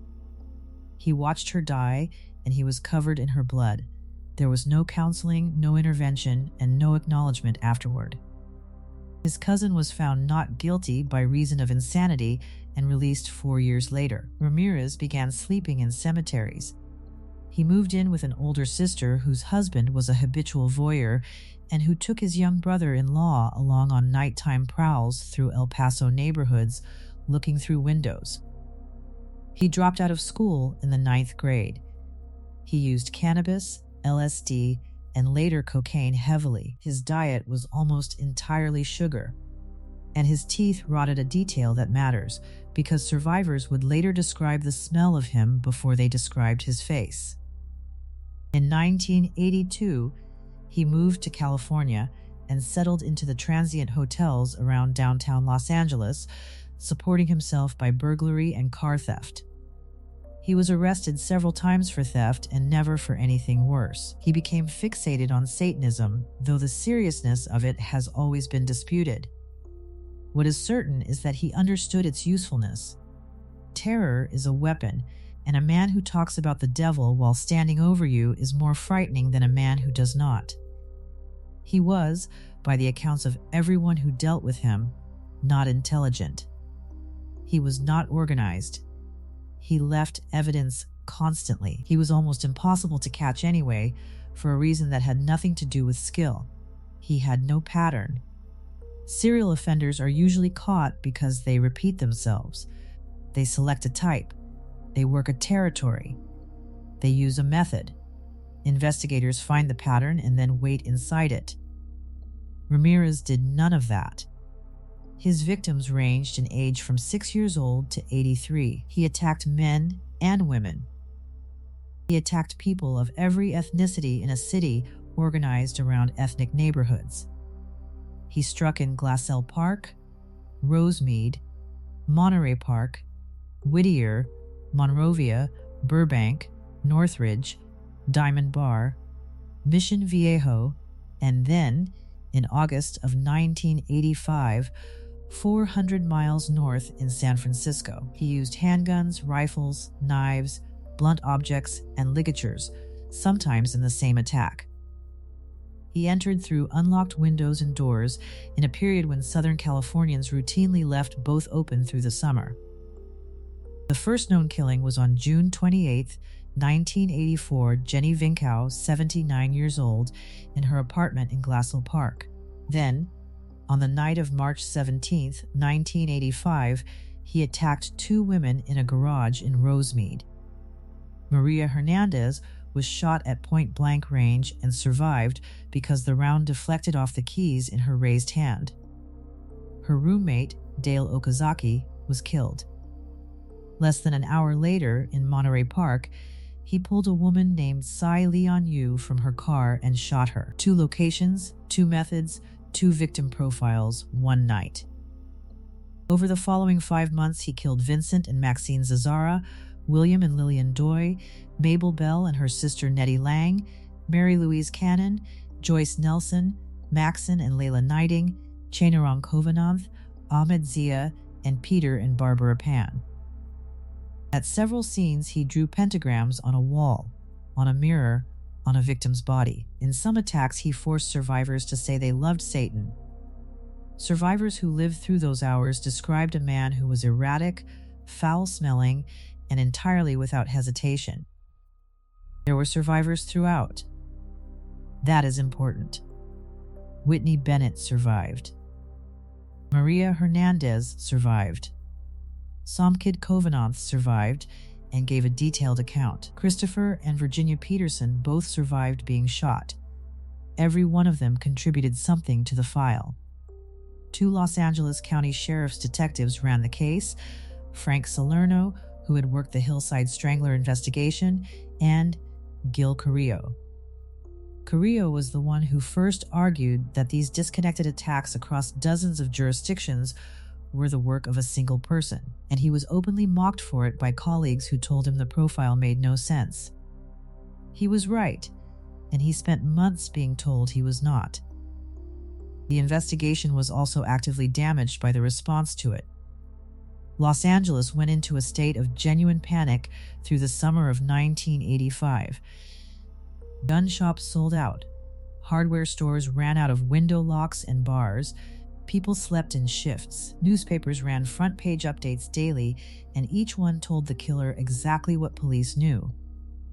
The worst instance came after the San Francisco attack on the Penn household. Mayor Deanne Feinstein held a press conference and disclosed specific evidence, the caliber of the weapon, and the distinctive Avia trainer print recovered at scenes. Investigators were furious. And with cause. Ramirez read the coverage and threw his shoes into San Francisco Bay. The break came 6 days later, and it came from ordinary people paying attention. On August 24th, in Mission Viejo, Ramirez shot Bill Carnes and assaulted his fiancée Inez Erickson. Both survived. Erickson, from a window, watched him leave in an orange Toyota station wagon. Separately, a 13-year-old boy named James Romero III had noticed the same car cruising his street earlier that night, thought it was wrong, and memorized part of the plate. The car was recovered abandoned in Los Angeles. Technicians recovered a single usable fingerprint from the rearview mirror. That print went into California's new automated system and returned a name from a juvenile record that had made the cutoff by 7 weeks. On August 30th, 1985, Sheriff Sherman Block held a press conference named Richard Ramirez and released his photograph. It ran on the front page of every newspaper in the state. Ramirez was in Tucson at the time, visiting his brother with no idea. He took an overnight bus back to Los Angeles on the morning of August 31st and got off at the downtown terminal without incident. He walked into a liquor store in East Los Angeles to buy a soda and saw his own face on the front page of the Spanish-language newspaper La Opinión, stacked by the counter. The other customers saw it at the same moment. He ran. And what happened over the next several minutes is the reason this case ends the way it does. He ran east through Boyle Heights, a working-class, largely Mexican-American neighborhood that had spent the summer terrified. He tried to pull a woman from her car on Hubbard Street, and her neighbors came out of their houses. He tried a second car, and the owner's son came after him with a length of steel fence post. A crowd of residents ran him down in the street and held him there. By the time police arrived, officers had to protect him from the neighborhood. He reportedly told the arresting officer he was glad to see him. The Night Stalker was not caught by profilers or by a task force or by surveillance. He was caught by a teenager who memorized a license plate, a fingerprint database that had barely come online, and a group of neighbors in East Los Angeles who chased him down on foot. His trial took years. Jury selection alone ran for months, and the proceedings were disrupted repeatedly by his behavior. He displayed a pentagram drawn on his palm to the cameras. He called out to Satan in the courtroom. He wore sunglasses and smirked at the gallery, and it was very clearly a performance for the press. During deliberations, a juror named Phyllis Singletary was murdered by her boyfriend in a matter unrelated to the case. The court had to reassure a terrified jury that the defendant in front of them had not somehow reached her. On September 20th, 1989, he was convicted of 13 murders, 5 attempted murders, 11 sexual assaults, and 14 burglaries. He was sentenced to death that November and responded by telling reporters that death came with the territory and that he would see them in Disneyland. He spent 23 years on San Quentin's death row. He received substantial correspondence from women, and in 1996 he married one of them in a prison ceremony. In 2009, DNA evidence linked him to one more case, the murder of a 9-year-old girl named Mei Leung, killed in a San Francisco basement in April of 1984, 2 months before Jenny Vinkow, and years before anyone knew there was a Night Stalker at all. Richard Ramirez died on June 7, 2013 at a hospital in Marin County from complications of B-cell lymphoma. He was 53 and still awaiting execution. There is a version of this story that treats him as a satanic figure with supernatural presence, and he worked hard to sell that version himself. It is worth refusing it. He was a drifter with rotting teeth who climbed through windows people had left open because it was hot. He was caught because a boy wrote down a license plate and because a state database happened to include his birth year. What made him nearly uncatchable was not power. It was randomness, the absence of any logic a detective could get in front of. And what stopped him, in the end, was a neighborhood that recognized his face and refused to let him past. Number 9. Dennis Rader. In early 2005, a police lieutenant in Wichita, Kansas, stood in front of television cameras and told a deliberate lie. He had been communicating for months with a man who had killed at least 10 people through packages left in parks and messages sent to newsrooms. And in one of those messages, the killer had asked a technical question. He wanted to know whether, if he sent his next communication on a floppy disk, police would be able to trace it. Lieutenant Ken Landwehr went on television and answered him. He said it would be fine. He said the disk could not be traced. That was not true. It had not been true for years. On February 16, 2005, a purple floppy disk arrived at a Wichita television station. Investigators put it in a computer and looked at the file properties of a document that had been deleted from it. The metadata listed the organization as Christ Lutheran Church, and it listed the last person to modify the file as Dennis. A detective went to the church's website. Under the leadership of the congregation, one name was listed as president of the council. Dennis Rader. For 31 years, the man who called himself BTK had taunted the Wichita Police Department, written to newspapers, mailed puzzles, and asked repeatedly why he was not more famous. He was caught because he asked a question, believed the answer, and did not understand how a word processor works. Dennis Lynn Rader was born on March 9, 1945, in Pittsburgh, Kansas, and raised in Wichita, the eldest of 4 brothers. There is no atrocity in his childhood, no violent father, no dead sibling, no institutional abuse. His family was stable, church-going, and ordinary. He has described the fantasies as beginning in childhood anyway, alongside a normal Midwestern upbringing that gave no outward sign of them. That absence is not a gap in the story. It is the story. Every other man in this video has a biography that offers the audience somewhere to put the blame. Rader does not, and he has been studied intensively because of it. He served 4 years in the Air Force. He came home, married Paula Dietz in 1971, and had 2 children, a son and a daughter. He worked at the Coleman Company, the camping equipment manufacturer, alongside people who would matter later. He earned a degree in Administration of Justice from Wichita State University in 1979. He was a Cub Scout leader. He was elected president of the Congregation Council at his Lutheran church. And from 1974 to 1988, he worked for ADT Security Services, installing home alarm systems. Sit with that for a moment. Through the years when Wichita was frightened of BTK, residents were paying a company to come and secure their homes. The man who arrived at the door, who walked through the house, who noted where the windows were and how the locks worked, was BTK. He later said that some customers bought systems specifically because they were afraid of him. His first attack was on the morning of January 15, 1974. He entered the home of the Otero family on North Edgemore Street, cut the phone line, and waited. He killed Joseph Otero, 38, his wife Julie, 33, their 11-year-old daughter Josephine, and their 9-year-old son Joseph Jr. 4 members of one family, in one house, in a single morning. 3 of the Otero children were at school and came home to find them. He had chosen the family after seeing Julie Otero, who worked at Coleman.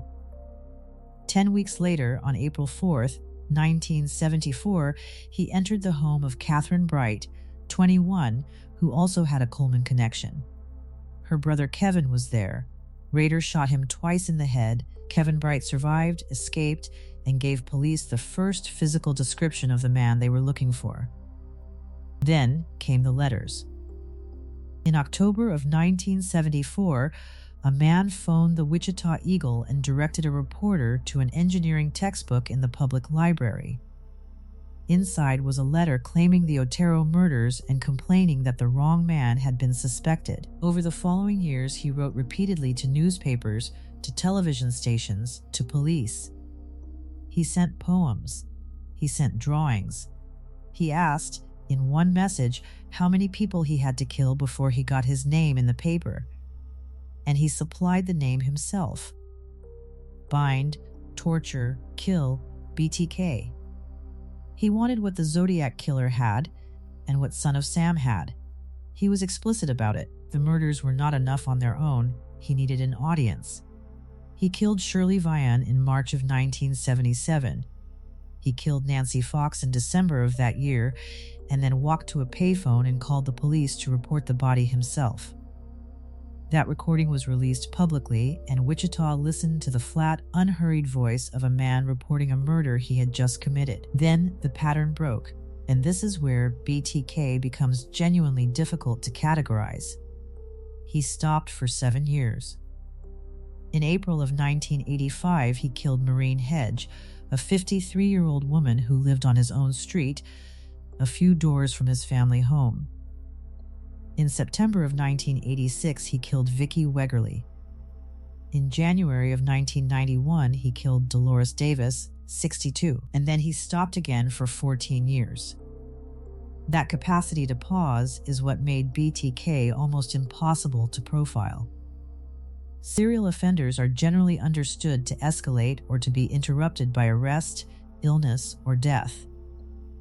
Rader went quiet for years at a time, went to work, coached his son's activities, took his daughter to church, and did not kill. The Wichita investigation went cold. Detectives retired. Files were boxed. A generation of officers who had never worked the case came and went. By 2004, BTK was a piece of local history. And then, the Wichita Eagle ran a 30th anniversary retrospective about the Otero murders, a story about an unsolved case and a killer nobody had heard from in over a decade. Dennis Rader read it, and he could not stand it. In March of 2004, a letter arrived at the Eagle containing photographs from the Vicky Wegerle crime scene and a photocopy of her stolen driving license. That case had never been publicly connected to BTK, and Wegerle's husband had lived under suspicion for 18 years. The letter cleared him. It also announced that BTK was back. What followed was 11 months of communication, and it was, from Rader's perspective, the best period of his life. He was 59, working as a compliance officer for the city of Park City, a job that mostly involved citing residents over their lawns and their dogs, and which had made him widely disliked. Now he was on the national news again. He left packages in parks, in a Home Depot lorry bed, taped under a table at a home improvement store, at a public library. He sent cereal boxes, a bound doll, chapters of an autobiography he intended to publish. And Lieutenant Ken Landwehr, who ran the reopened investigation, made a decision that decided the case. He engaged. Landwehr began using press conferences as a private channel. He spoke to the cameras, and he spoke past them, addressing Rader directly in language calculated to flatter, reassure, and steer. He treated a serial killer's need for recognition as an exploitable weakness, and he exploited it methodically for 11 months. When Rader asked, through a message, whether a floppy disk could be traced, Landwehr told the cameras it could not. 9 days later, the disk arrived. Once investigators had the name, they still needed to prove it. They obtained a court order for a tissue sample taken years earlier from Rader's daughter, Carrie, during a routine medical appointment at her university clinic. The familial DNA comparison came back as a near-certain match to evidence held from the crime scenes. Dennis Rader was arrested near his home in Park City on February 25, 2005, while driving his city vehicle. He was, by all accounts, entirely calm. His family had no idea. His wife of 34 years had no idea. His daughter learned that her father was BTK when FBI agents came to her door. On June 27, 2005, Rader pleaded guilty in a Sedgwick County courtroom, and what happened next was broadcast live.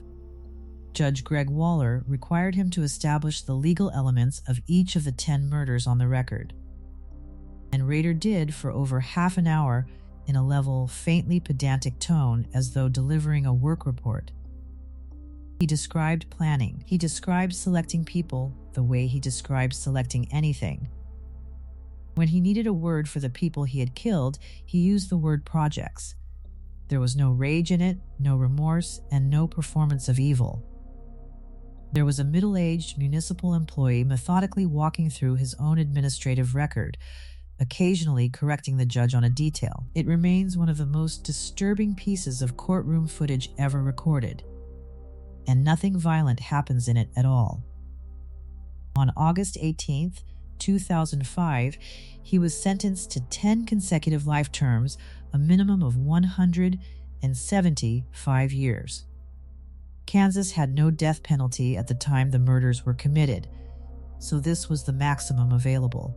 His wife was granted an emergency divorce. And here's the part that separates this segment from every other one in this video.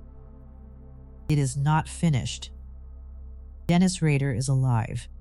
He is 81 years old, held in a restricted single-cell unit at the El Dorado Correctional Facility in Butler County, Kansas, with limited correspondence privileges. And since 2023, investigators from multiple states have been actively working him as a suspect in unsolved cases.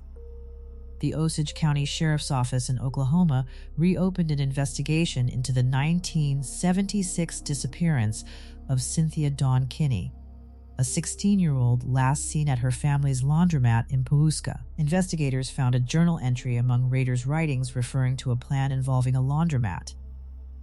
Detectives from Missouri and Kansas have questioned him about the 1990 death of Shauna Beth Garber, whose remains went unidentified until 2021.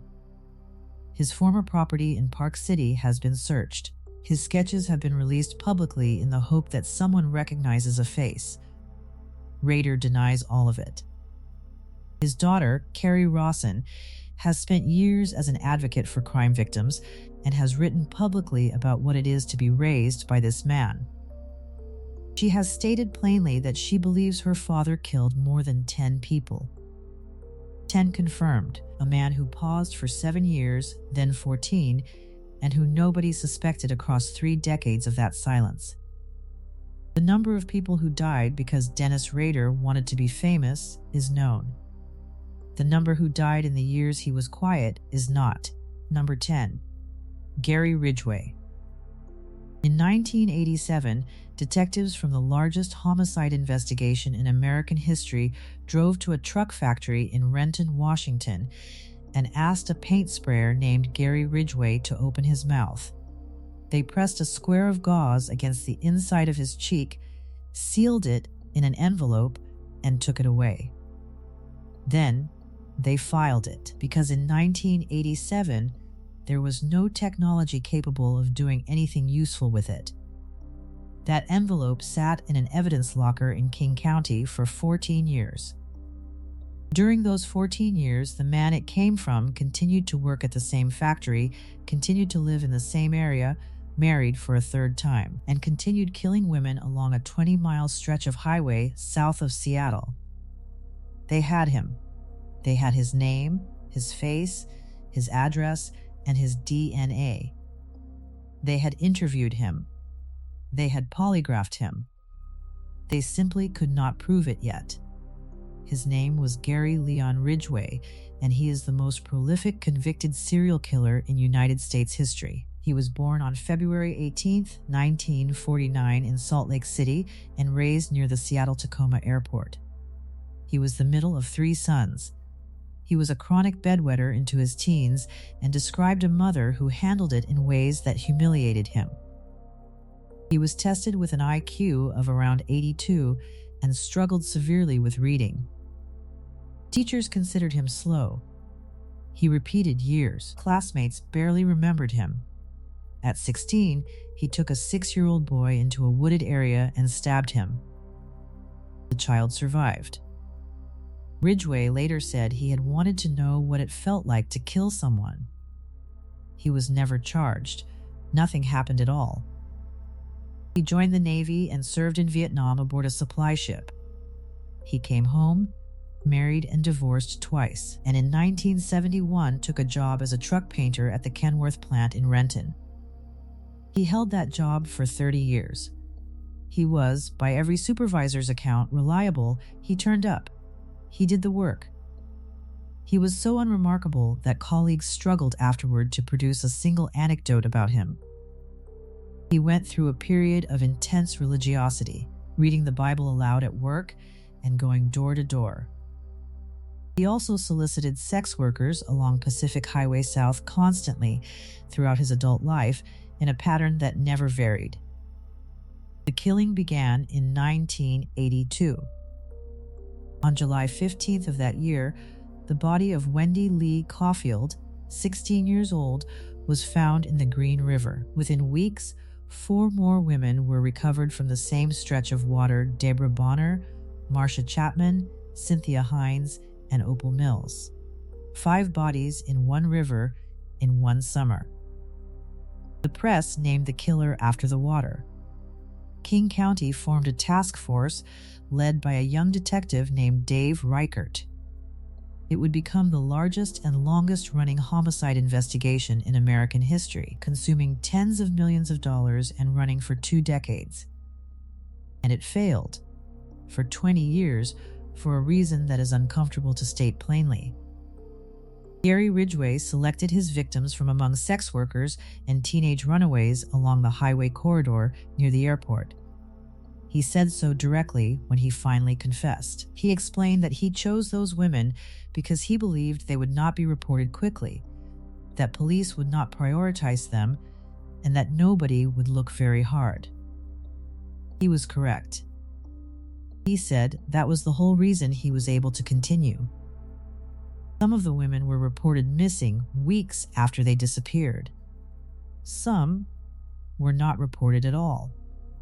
Several were identified only decades later. The youngest confirmed victim was Wendy Stevens, 14 years old, a runaway killed in 1983. They were people with names, families, and children. The task force files, over time, became a record of how a society decides which of its citizens are worth looking for. He was a suspect early and repeatedly. In 1983, a woman named Marie Malvar disappeared after getting into a truck on the highway. Her boyfriend had been watching, followed the vehicle, lost it, and later located the house he believed it had gone to. He brought police there. Officers spoke to Ridgway at his door and left. In 1984, Ridgway agreed to a polygraph examination and passed it. In 1987, they took the saliva sample. There was also an unusual consultation during those years. Investigators, out of options, wrote to a man on death row in Florida who had offered to help. Ted Bundy, who appears earlier in this video, met with Dave Reichert and Detective Bob Keppel and gave them an assessment of the Green River Killer. He told them the man was returning to the bodies. He advised staking out fresh recovery sites rather than searching for new ones. He was right about that. Ridgway later confirmed he revisited sites, sometimes repeatedly. Bundy was working an angle, as always trading insight for delay. But the substance of what he said held up, which is one of the more unsettling footnotes in this entire field. The killings continued into the 1990s, tapering as the task force shrank and public attention moved on. Ridgway also transported some remains across the state line into Oregon, specifically to confuse investigators about jurisdiction and geography. He said so later. The case went cold. The task force was reduced to a handful of people. Reichert, by then rising through the ranks of the sheriff's office, never let it close. And then forensic science caught up with the envelope. In 2001, the King County Laboratory applied modern STRDNA profiling to the 1987 saliva sample and compared it against biological evidence preserved from the earliest recoveries. It matched. Gary Ridgway was arrested on November 30th, 2001, as he left his shift at the Kenworth truck plant. The forensic work did not stop there. Investigators found microscopic particles of spray paint on the remains of several victims, and the paint was matched to a proprietary formulation used at Kenworth during specific production periods, placing the victims in contact with a man who sprayed that paint for a living. Then came the decision that still divides people in Washington state. Ridgway was facing capital charges. King County prosecutor Norm Mallang made an offer, plead guilty to every murder, and tell investigators where the missing women are, and the state will not seek the death penalty. The families were split, and violently so. Some believed the state had surrendered justice. Others wanted to bury their daughters. Mallang's reasoning was that the death penalty would satisfy a demand for retribution, and that the information would satisfy a need that could never otherwise be met. He chose the information. Ridgway spent months in interviews. He led investigators to remains. He was asked to describe what he had done, and he did so with a flatness that disturbed the detectives sitting across from him, describing killing as something he had gotten good at, referring to the work as a career, unable to keep the women straight in his memory. He confessed to 71 murders. He said he had lost count. Investigators believe the true number may be higher. On November 5th, 2003, he pleaded guilty to 48 counts. He was sentenced on December 18th to 48 consecutive life terms without possibility of parole. A 49th count was added in 2011 for the murder of Rebecca Marrero after her remains were finally located. At the sentencing hearing, the court set aside a full day for the families to speak. Ridgway sat and listened to hours of it: mothers, sisters, children, fathers, without any visible reaction. Some of them screamed at him. He did not move. And then a man named Robert Rule, whose daughter Linda he had killed, stood up and told him that as a Christian, he was required to forgive, that Ridgway had made it very difficult, and that he forgave him anyway. Gary Ridgway broke down and wept. It was the only time in the entire proceeding that he showed anything. He is still alive. He is 77 years old, held at the Washington State Penitentiary in Walla Walla.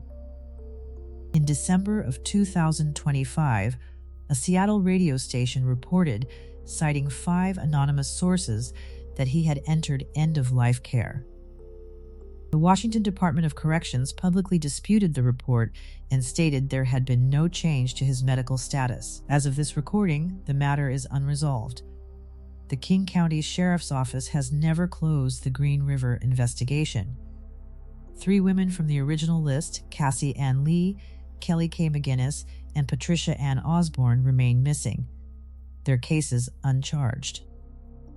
Several sets of remains recovered decades ago are still unidentified. New identifications have continued to be made as recently as 2024. Some of those families have been waiting for over 40 years. That is the 10th and final case in this video, and it is the right one to end on, because it makes the pattern impossible to miss. Look back at what actually stopped every man you have just heard about. Dahmer was stopped by 2 officers who followed a man in handcuffs after a woman named Glenda Cleveland had called the police over and over and been ignored. Bundy was stopped by 3 ordinary patrol officers running plates on cars that looked wrong. Gacy was stopped because Elizabeth Piest refused to stop calling about her son. Chikatilo was stopped by a routine field report filed by an officer at a rural railway platform. Garavito was stopped by a stranger in Villavicencio who ran after a man dragging a child. Ramirez was stopped by a teenager who memorized a license plate in a neighborhood that chased him down on foot. Rader was stopped because a detective told a lie on television. Not one of these men was defeated by genius. Every single one of them was handed over by someone paying attention, usually a member of the public, often a woman, frequently after being told they were imagining things. And in almost every case, that person had tried to tell someone earlier and had not been believed. That is what these 10 cases actually have in common. Not the horror, the warnings. They were reported, they were questioned, they were arrested for lesser things and released. They were on file, in the system, in front of officers who let them walk out of the room. The people who stopped them were not detectives with theories.